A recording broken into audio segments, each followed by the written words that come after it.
for their work.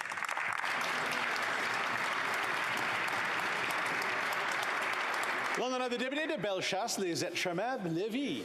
Bonjour, Monsieur le Président. Les délais dans les traitements.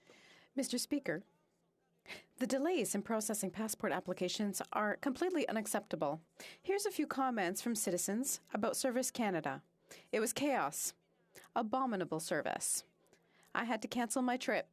And yet, this government already has the solution to all of these problems.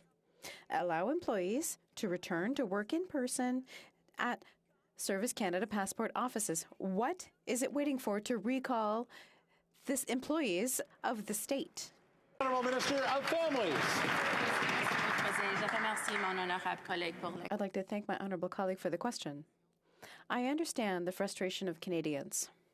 This situation is very frustrating. We are experiencing an incredible increase in passport applications. However, this week, all passport offices are open. People are back at work, and they are working overtime during the evening and over the weekend to ensure that we can serve Canadians. Thank you. The honourable member for Peterborough-Kawartha. Well, you knew, Mr. Speaker, they knew. A report from October 2021 states that the government was bracing for a surge of passport applications. Well, fast forward 7 months later, and clearly they didn't brace well enough. Wait times have become so outrageous that people are offering a service to wait in line for passport renewals.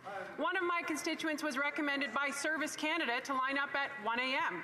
Constituents are also being charged extra processing fees, meaning a $160 10-year passport is now costing Canadians $315. So if the Liberals knew, why are Canadians paying the price for the Liberals' inability to prepare? The Honourable Minister of Families, Children and Social Development. Thank you, Mr. Speaker. As I've mentioned many times in this House, we are experiencing an unprecedented increase in the demand for passports.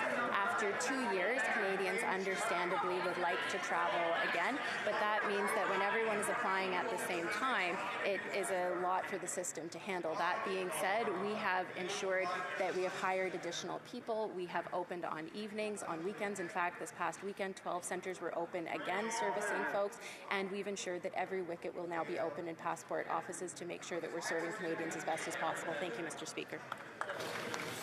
The honourable member for Prince George, Peace River, Northern Rockies. Mr. Speaker, the passport process has become a nightmare to thousands of Canadians.